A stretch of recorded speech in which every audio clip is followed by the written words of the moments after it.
Siempre que estás enseñando o predicando sobre algo, existe como este reto de ¿esto es para todos o solo para mí? Porque cada persona que habla puede tener a proyectar sobre los demás lo que es tuyo y convertirlo en lo principal. Porque como esto es importante para mí, debería ser importante para ti. O porque esto es lo mío, tiene que ser lo tuyo. Y es fácil pensar que lo profético es una de esas cosas sobre las que los profetas van a hacer énfasis, ¿sabes? Y obviamente forma parte de la descripción del trabajo, equipar y entrenar en la profecía y entrenar a los santos. Pero esa prioridad de la profecía es algo más que una preferencia teológica o una asignación individual.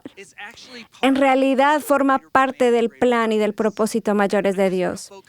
Y quiero centrarme en ello durante unos momentos y luego quiero compartir contigo algunas de las cosas que el Señor está poniendo en mi corazón sobre hacia dónde vamos en lo profético, desde mi simple perspectiva, ¿ok? Y quiero hacer esta pregunta. ¿Estamos exagerando o dándole demasiada importancia a lo profético? Por quiénes somos, ya sabes, nuestra tribu, nuestra cultura, yo soy un profeta, nos acercamos a la escuela de profetas. ¿Acaso estamos dándole demasiada importancia a la profecía? Porque algunas personas tratan la profecía como si fuera como un adorno en un auto que puedes elegir o no. Como, por ejemplo, el techo corredizo.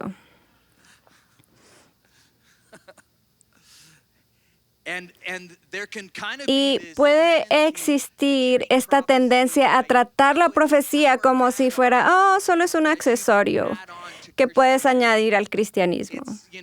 Es como una herramienta para mejorar la vida, puede ser algo bueno si se utiliza bien, pero en realidad no es tan esencial, no es tan necesario. Y sinceramente, ¿por qué perdemos tiempo con ello? Porque es tan controversial. ¿Acaso la profecía no ha causado tantos líos como bendiciones? Y se pueden hacer argumentos en ambos sentidos, pero quiero compartir contigo por un momento un mensaje sencillo y central, porque en el corazón del Padre la profecía es algo importante. Así que quiero compartir contigo rápidamente 4 razones por las que la profecía es algo importante. Y luego hablaremos de lo que Él puede estar haciendo o a dónde nos está llevando. Lo primero es esto. Quiero hablar un momento de profecía y teología. Y quiero decirlo porque creo que es importante para nuestra visión general de la profecía que los teólogos conservadores utilizan el cumplimiento de la profecía para señalar la deidad de Cristo, la autoridad de la Escritura y la existencia de Dios. ¿Sabías que el cumplimiento de las profecías es una de las principales formas que tienen los teólogos conservadores de demostrar que Dios existe?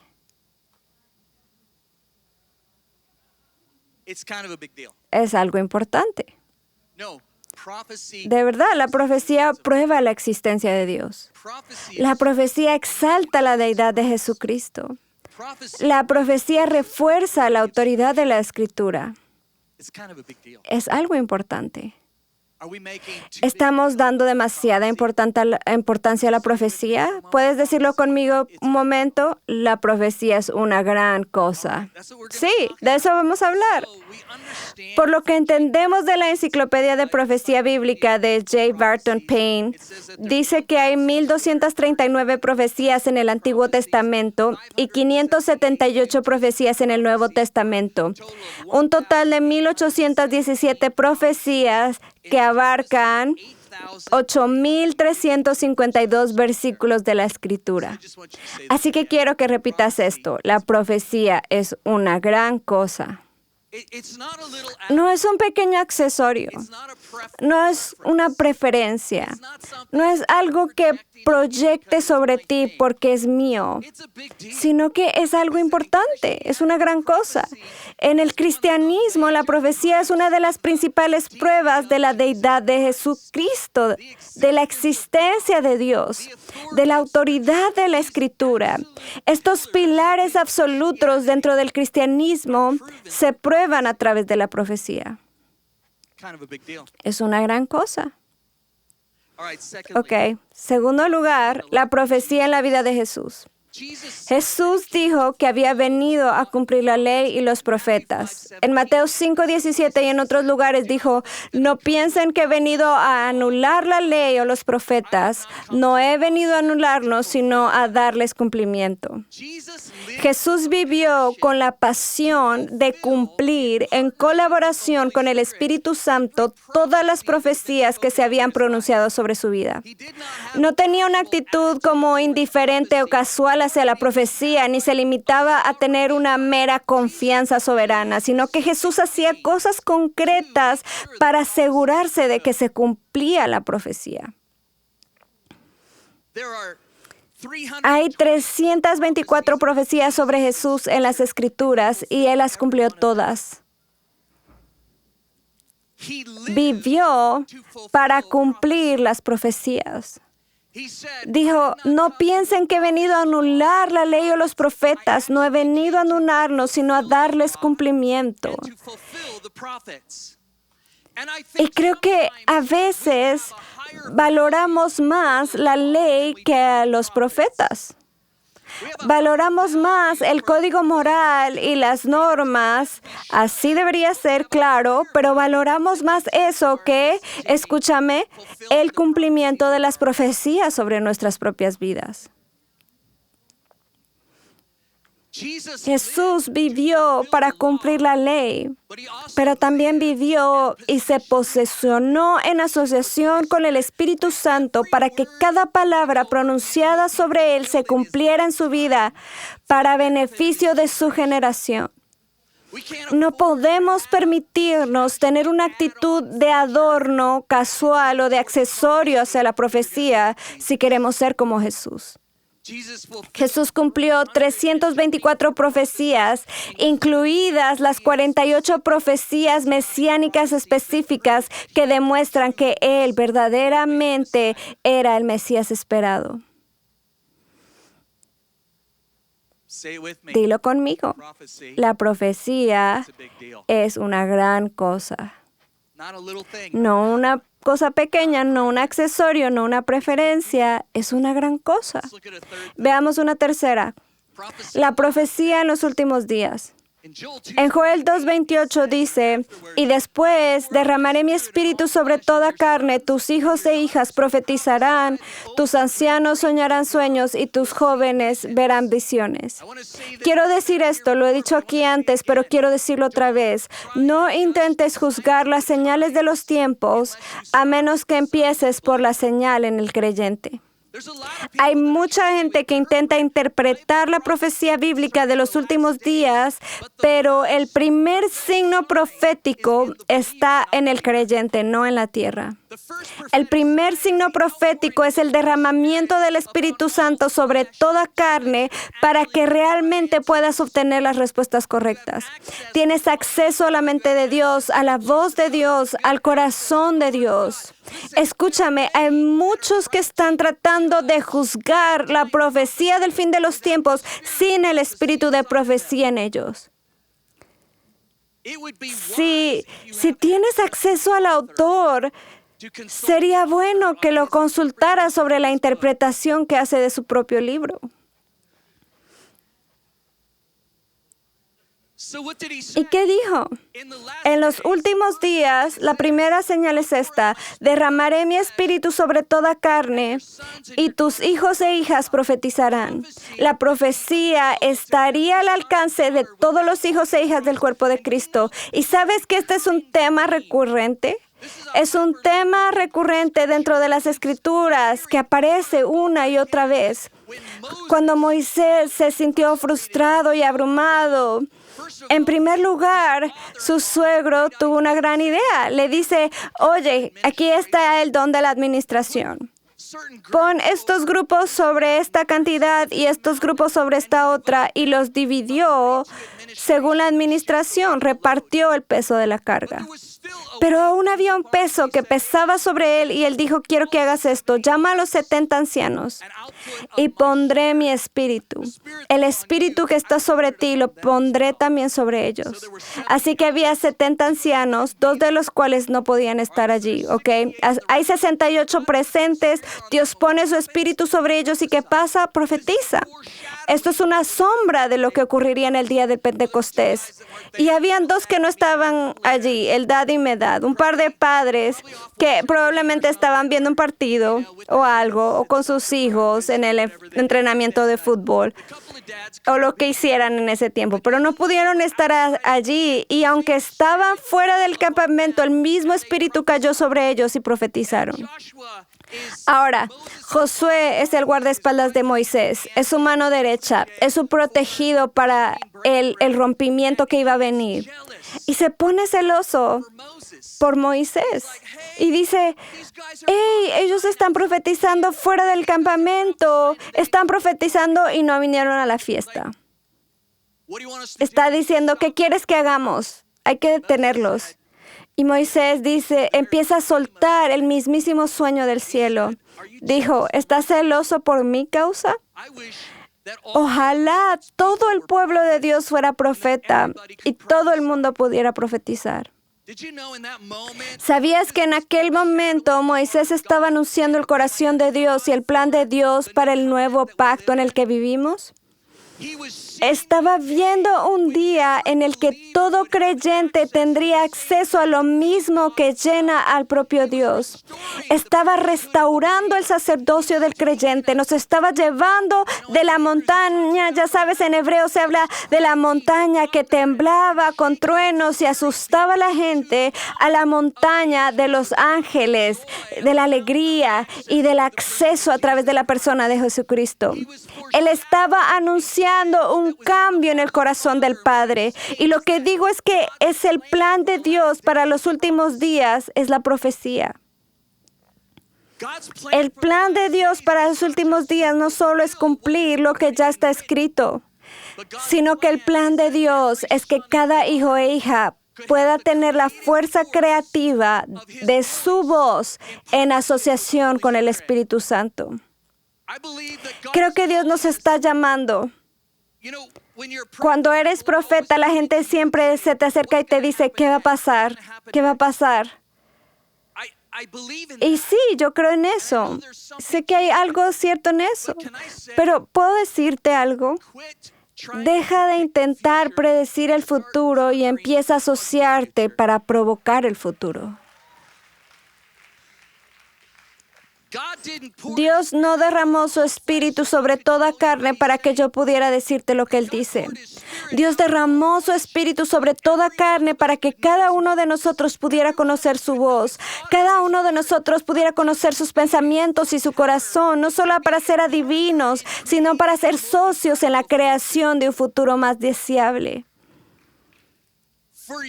Durante años los profetas han estado prediciendo el futuro y todos se quedan atrás como espectadores, viendo si va a suceder o no y juzgándolo como si fueran una especie de árbitro. Y realmente es hora de que el cuerpo de Cristo se baje de su bendita confianza y crea que Cristo en ti es la esperanza de gloria. Que Él te da acceso a la voz. Escucha, en el Antiguo Testamento los profetas oían, oh Dios, por nosotros, y en el Nuevo Testamento los profetas oyen a Dios con nosotros y nos equipan para reconocer y responder a la voz del Señor. Dios está buscando un ejército. Dios tiene un plan y el plan empieza contigo. Creo que a veces aceptamos ese plan por mera asociación. Voy a Betel. esa iglesia profética. Gracias a Dios que Betel ha sido un ancla para lo profético en nuestros tiempos. Forma parte de nuestro llamado. Cada iglesia tiene su contribución. Cada iglesia tiene su llamado. Cada iglesia y cada movimiento y cada denominación tiene una verdad que han guardado por el bien del cuerpo de Cristo. Parte de la nuestra es el cielo en la tierra y lo sobrenatural. Es nuestro trabajo tener tanto sabor como podamos en el ámbito de la profecía, porque eso forma parte de nuestro llamado, eso forma parte de nuestra contribución al cuerpo. Estamos agradecidos por todos y por lo que traen al asunto, pero tenemos que saber cuál es nuestra pieza en el rompecabezas y tenemos que asociarnos para llevarla a su máxima expresión. Creo que ni siquiera hemos rozado la superficie de por qué Dios derramó su espíritu sobre toda carne para que cada hijo e hija pudiera profetizar.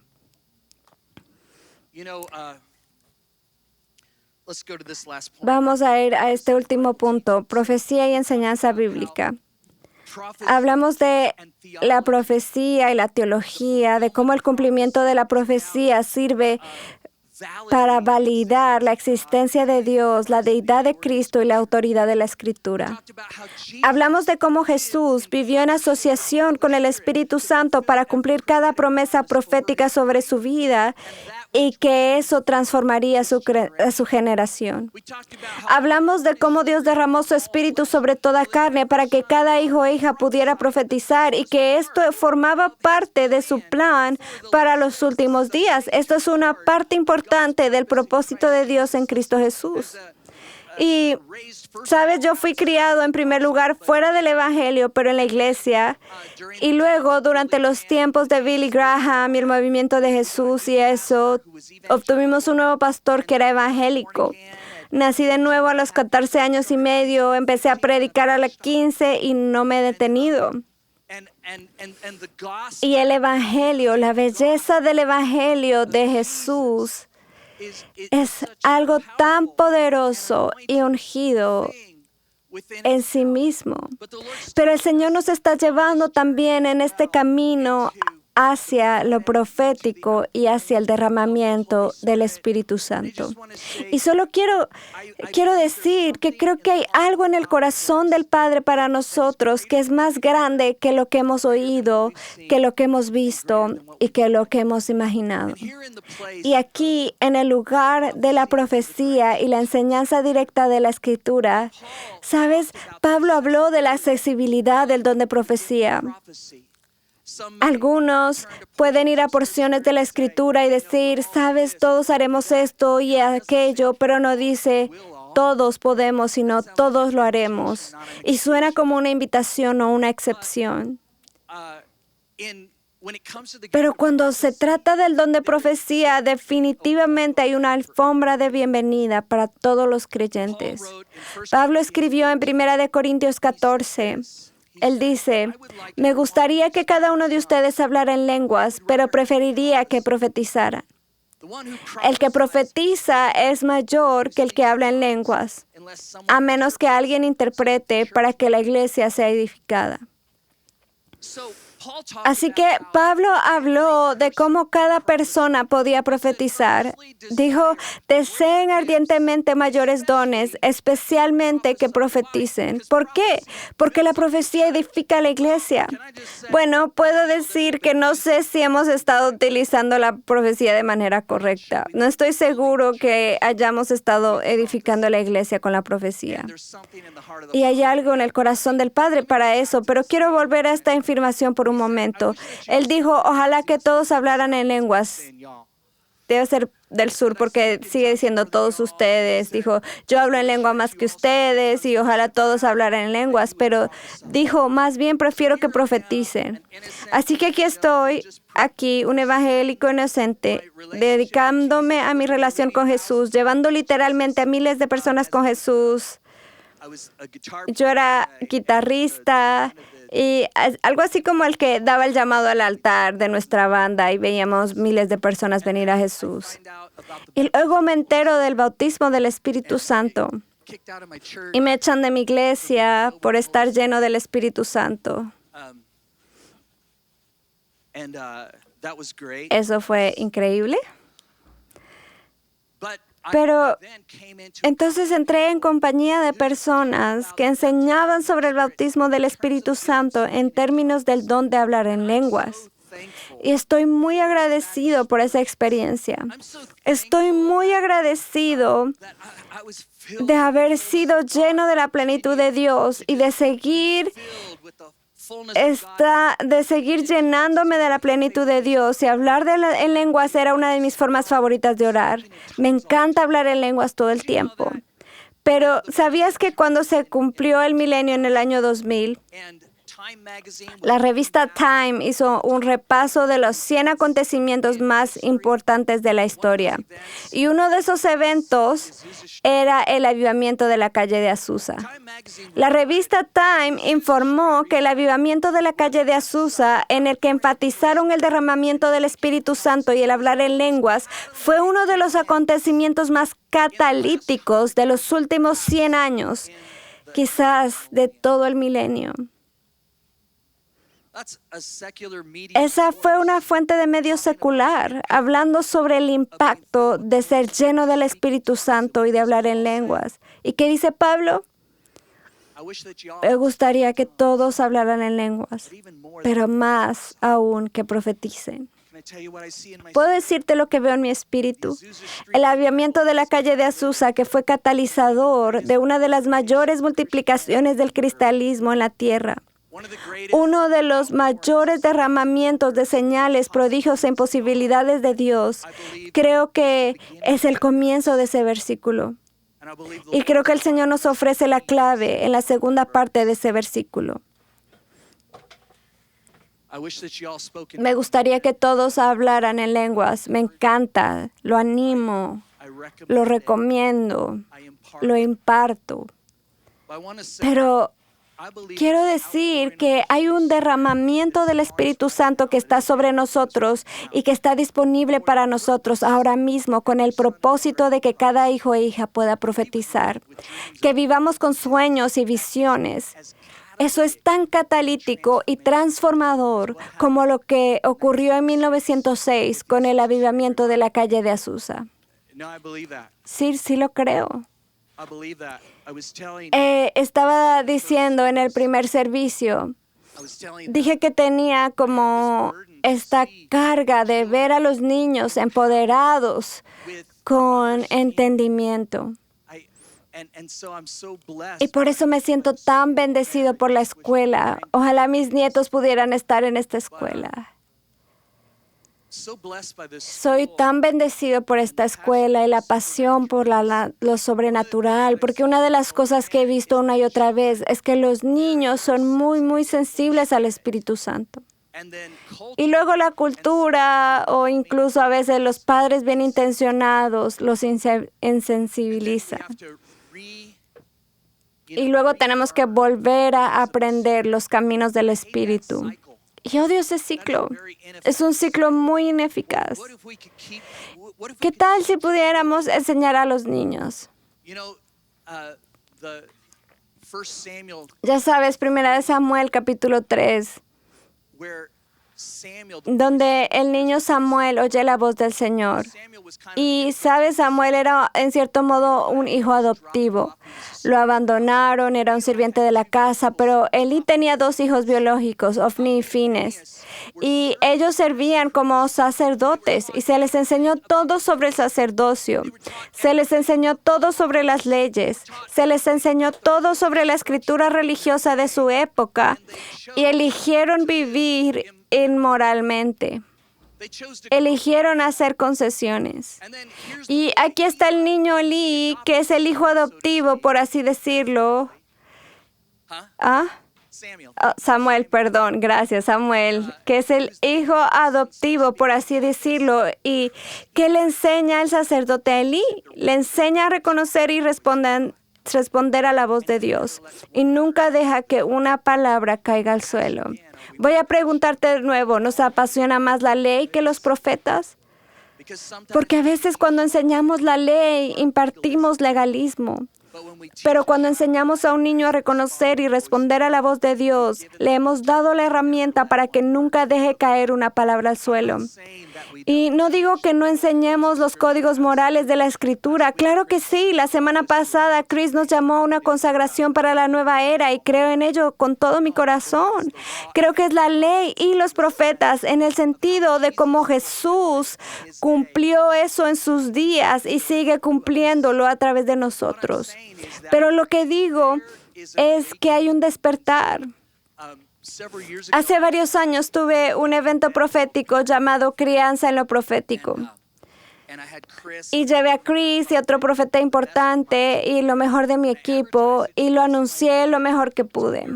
Estábamos en la misión en Vacaville, California, una gran iglesia. Invitamos a todos a venir y nadie vino. Solo se inscribieron como 200 personas y estaba horrorizado porque solo con Chris Valentine tendrían que haber miles de personas ahí. Pero también quería ver que la gente viera lo que yo vi para esta conferencia. Porque dije, ¿y si pudiéramos llegar a nuestros hijos antes de que se incivilicen y enseñarles su autoridad? ¿Qué clase de ejército podríamos tener? Bueno, y fue porque 2 semanas antes de la reunión estaba en Francia y nos cancelaron una reunión. Y me dijeron, bueno, ¿qué quieres hacer con tu tiempo extra? Y yo dije, bueno, no había previsto tener tiempo extra, así que ¿qué hay por aquí? Y mencionaron un par de cosas y luego dijeron el Museo Huguenot. Es increíble que la gente sepa qué es eso, increíble. Pero he estudiado el avivamiento toda mi vida. Y una de las cosas que se apoderó de mi corazón fue que en 1688 hasta 1704 o 1706 hubo un derramamiento del Espíritu Santo sobre los hugonotes de Francia. Estaban siendo martirizados por miles e incluso decenas de miles. Y Dios derramó su espíritu sobre los niños y se cuenta que incluso niños de 9 meses que no podían hablar se levantaban en su cuna y empezaban a profetizar sobre lo que se avecinaba. Que más de 1,000 niños de 9 meses a 17 años y algunos niños que aún no sabían leer citaban capítulos enteros de las Escrituras que habían oído en el cielo.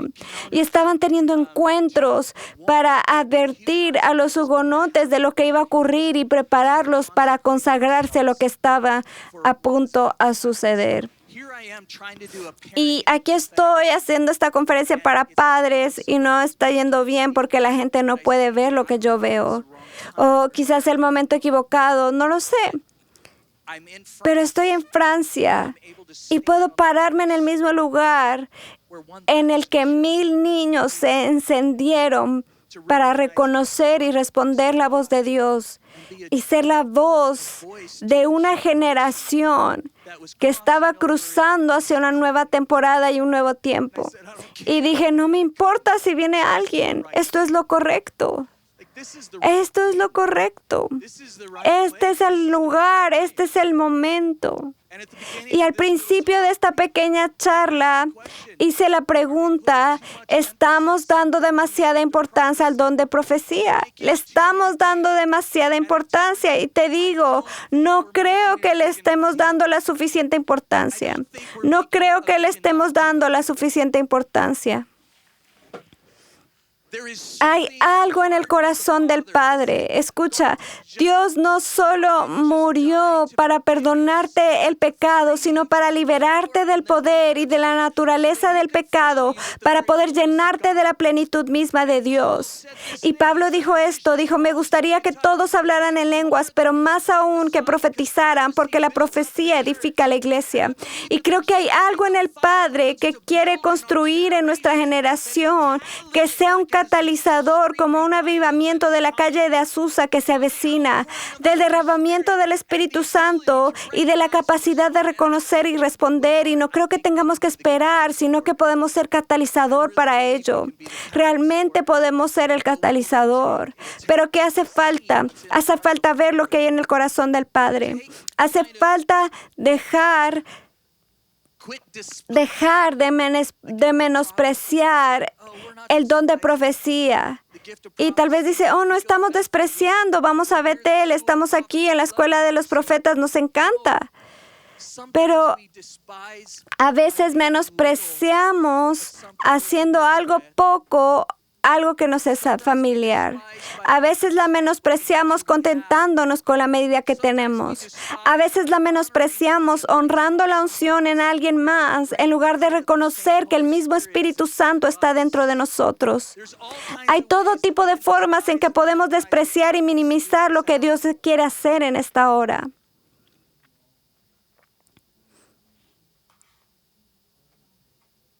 Nos gusta decir, nos divertimos, pero este no es un juego. Esto es serio. Es serio. Creo que hay algo en el corazón del Padre. Creo que hay una razón por la que el don de profecía es el plan A para los últimos días.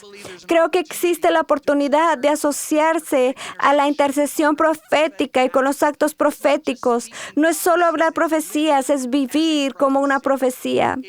Es entrar en todas las formas en que Dios quiere expresar lo profético, de nuevas canciones, canciones proféticas que liberen un día profético. Enseñé muchos años en la escuela de adoración aquí en la iglesia y recuerdo que hace años Bill se levantó y dijo, dejemos de cantar sobre lo que ya tenemos y cantemos sobre lo que queremos ver en los próximos 5 años. Y cantemos hasta que nuestra declaración se haga realidad. Y creo que hay canciones como esa que no se limitan a ensayar lo que ya sabemos sobre Dios, sino que en realidad invitan a un nuevo día que hay en el corazón del Padre para nosotros. Que nos cantamos a nosotros mismos a un acuerdo que libera un nuevo día y lo nuevo que hay en el corazón del Padre. Lo que digo es que no podemos seguir haciéndolo como lo hemos hecho. Estoy muy agradecido por el nivel de profecía que tenemos. Pero, amigos, esto forma parte de nuestro llamado y de nuestra tarea, así que no entres en modo de mantenimiento. No te limites a mantener la medida que tienes cuando nuestro Dios es capaz de hacer muy abundantemente por encima y más allá de todo lo que hemos pedido, pensado o imaginado. Hay algo en el corazón del Padre y solo digo que la profecía no es un accesorio. No es una preferencia. No le damos demasiada importancia. Creo que incluso nosotros en esta sala y online no le hemos dado suficiente importancia a lo que hay en el corazón del Padre para una iglesia de los últimos días. Y quiero decir, director de la escuela, que quiero ver un derramamiento del Espíritu Santo en que cada hijo e hija profetice. Y lloré antes por ti para que tuvieras la gracia de saber cómo administrar eso y cuándo dejarlo ir y cuándo guiarlo.